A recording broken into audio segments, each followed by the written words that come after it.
Porque yo les dije, calcúlela y menciona cómo está, ¿cierto? Entonces, ¿cuáles son los valores normales de la gradiente?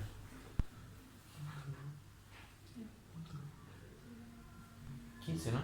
15, hasta 15. Hasta 15 o menor a 15 miligramos de mercurio. ¿Qué significa la gradiente arterial? ¿Qué es lo que está midiendo la gradiente?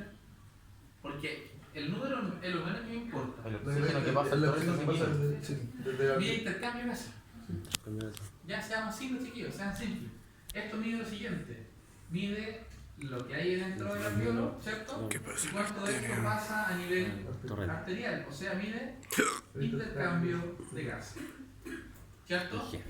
Listo. La gradiente arterial es igual a la presión alveolar de oxígeno menos la presión arterial de oxígeno, ¿cierto? 131. Y la presión alveolar es presión inspiratoria de oxígeno que se descompone en presión barométrica de 115 menos su vapor de agua, ¿cierto? Por la FiO2 que es el 30%, 0,3, ¿cierto?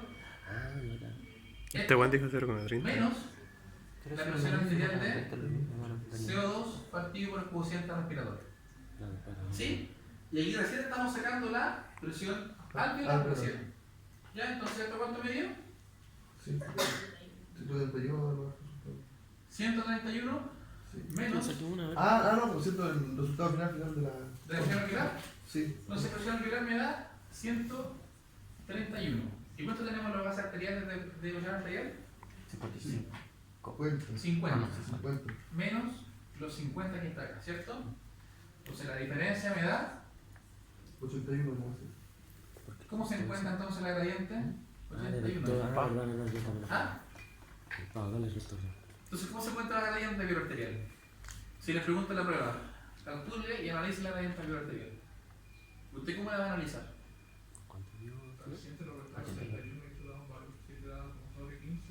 No, acá tenemos 81, porque ya está calculada la gradiente. Presión alveolar de oxígeno menos la presión arterial, esa es la gradiente arterial. ¿Cierto? Y me da 81. ¿Qué significa 81 entonces? ¿Estamos sobre el balón? ¿Qué significa? Alteración e intercambio. Está bueno el intercambio, está muy bueno el intercambio, está mal el alterado. intercambio. Intercambio gaseoso alterado. No. Gaseoso alterado. Intercambio. Está aportando más al consumo. O sea, ¿cómo? Se dan cuenta que no saben analizar el número, ¿no? Si el valor normal es 15, tiene que ser menor a 15, ¿cierto? Sí. Si tenemos un número 81, ¿qué significa 81 entonces? Alterado.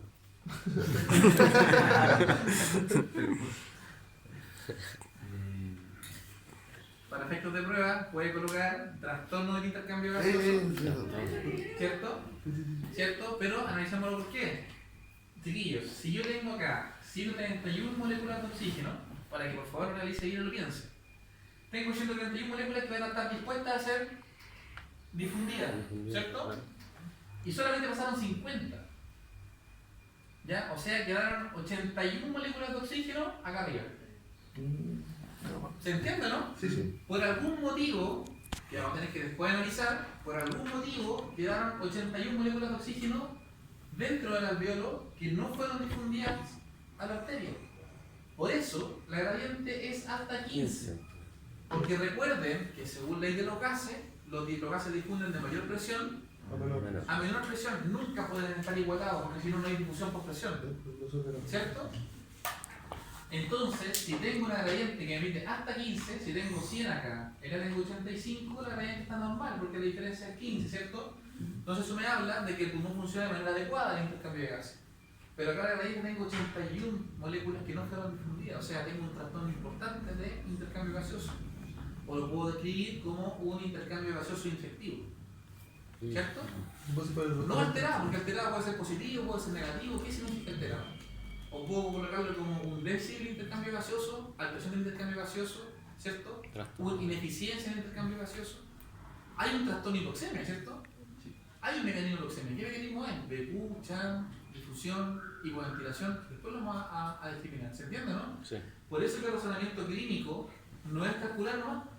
Si calcular es fácil. El tema es que hago con el número. Calcular el número y qué significa este número. ¿Ya? Por eso le hago todas estas esquemitas para que se entienda bien qué significa los 81 que usted va a calcular. ¿Estamos? Profe, pero a modo prueba, el poner trastorno de intercambio gaseoso estaría O bien. alteración de intercambio gaseoso, porque usted y puede justificarlo, porque la radiación bilateral es normal hasta 15 y acá tenemos una alteración de 81 miligramos de mercurio de oxígeno, por ejemplo. ¿Ya? Usted tiene que saber fundamentar su respuesta. ¿Sí? ¿Se entendió ahora qué es realmente la gradiente, no? Sí, o sea, tengo esta cantidad de moléculas calculadas de presión molecular de oxígeno y solamente pasaron 50, yo sabía que eran 81 moléculas dentro y ¿por qué no pasaron? Eso es lo que tenemos que analizar después. ¿Ya? Por la cortamente de su mecánica al paciente. ¿Cómo se usa la membrana? No había analizado esa parte. Listo, pregunta 3. Calcule, no, la 4, el contenido arterial. Aquí también vamos a ver qué hacen con el número. ¿Ya? ¿Cómo se calcula el contenido arterial de oxígeno? 1,34 por hemoglobina por saturación de oxígeno más la presión arterial de oxígeno por 0,003. Listo. Componente hemodinámico y componente respiratorio de la fórmula. ¿Cierto? Reemplazamos 1,34 por 8,5 por 0,80 y 5 más 50 por 0,003. ¿Cuánto me dio eso? ¿Ah? Yo no tenía uno. Pero de 5. 11.33 o no? 11.30. ¿Cuánto te dio? 11.33. 9,8. Calculemos. Hay muchos resultados distintos. Que Calculado. el cero. 1,34 por 8,5 por 0,85 es 9,8. 9,8. Contenido arterial de oxígeno es 9,8. Ah, sí, ajá, le habíamos hecho la suma, por eso dio 11 así. Está bien entonces. ¿Sí? Ahora, ¿qué significa 9,8? ¿Cómo se encuentra el contenido arterial de oxígeno en este paciente? Para responder a esa pregunta, usted tiene que conocer su valor normal.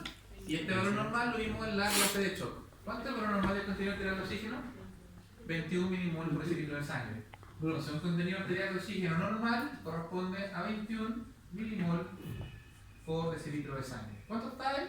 En 9, ¿cómo está entonces su contenido arterial? ¿Qué les cuesta pensar? Una cosa es que usted calcule estas cositas, no es porque estemos aburridos, es porque estos números nos entregan información. Entonces ya calculamos, vamos a hacer chiquillos un review. Yo quiero que entiendan por qué calculamos tantas cosas. ¿Ya? Hagamos un review, ¿les parece? ¿Te dicto? Es 21. De 21 para arriba. Ah, de 21 para arriba. Sí.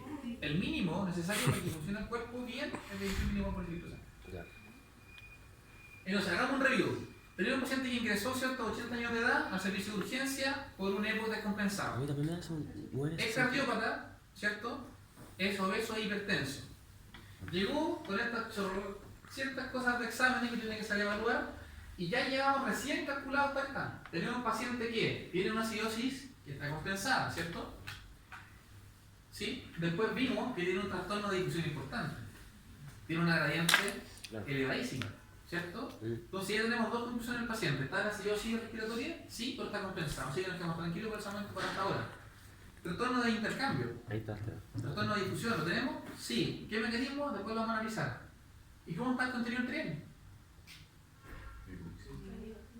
El contenido arterial totalmente disminuido. O sea, tenemos un contenido arterial de oxígeno que está muy por debajo del valor normal que deberíamos tener. Ahora, el contenido arterial por sí mismo no me dice nada. Pregunta 5 entonces. ¿Cómo está el aporte? Esto es lo importante. ¿Cómo está el aporte de oxígeno a este paciente? Un paciente que está en UCI, que está en ventilación mecánica invasiva, que está en un proceso respiratorio. ¿Cómo está su aporte? Con una duda. Calculémoslo. Es contenido arterial de oxígeno, ¿cierto? Por su gasto cardíaco y por 10. ¿Cuánto nos da el gasto cardíaco? 4.000. El litro son 4 por litro. O sea, tenemos un contenido arterial de 9,8 por 4 por 10. ¿Cuánto me da eso? 387. 3. ¿Cuánto valor normal del aporte de oxígeno? 900 a 1000. O sea, tenemos un paciente que tiene un aporte de oxígeno bajísimo. Su valor normal, ¿cierto? Cuando yo les he dicho, sabemos que el valor normal del aporte es 900 a 1100 ml por mililitro de sangre. Y tenemos un paciente que tiene un aporte de 393. Entonces, redondeemos la película. Acidosis respiratoria compensada, trastornos de intercambio gaseoso y una disminución importante del aporte de oxígeno. Profe, yo tengo una duda. Allá en el KO2, en 9.8, ¿cierto? No es necesario sumar el otro... Sí, como era 9,6. Sí, bueno, no como 6. 9,6 más 0,4. 0,4. Ah, ok, no es... O sea, lo redondeé 9,8. ¿Ya? Vale. Si usted me pone la prueba 9,5 y el 9,8 está bueno. Si es una variación mínima en el decimal. Perfecto. ¿Ya? Si está malo, le hago los 5 y ahí estamos mal. Pero se entiende que el número es importante, el número me dice algo. El número me está reflejando a mí que tengo un paciente que está en ventilación mecánica invasiva por algo. No es porque se me ocurrió a mí ventilarlo. Tenía un paciente que está con una acidosis respiratoria compensada, que tenemos un trastorno de intestino muy importante y que tenemos un consumo, perdón, un aporte de oxígeno bastante bajo. ¿Ya? Vamos bien hasta acá, ¿no? Sí. Sí, ya. Pregunta 6. Nombre 2 fármacos cronotrópicos. ¿Y por qué cronotrópico? Ah, Por el tema de... no, por la base. Nombremos 2 fármacos cronotrópicos. Isopropanol y adrenalina. Atropina. Dos butamina y glutenero. Ya, la adrenalina es más un inotrópico que no trópico positivo. ¿Ya? ¿Y la atropina? Atropina y eso... También está funcionando la atropina, pero principalmente, chiquillos, para el paciente que haya estado hecho, dos butaminas. Dos butaminas. Ya, dos butaminas. Dos butaminas. ¿Por qué cronotrópico? Si tengo un paciente que tiene un... Yes. Chiquillos, pongan atención acá. Si tengo un paciente que está con un aporte bajo, tengo dos formas de subirlo, el aporte. Uno, aumentando su gasto cardíaco, con un fármaco que sea cronotrópico, o por otra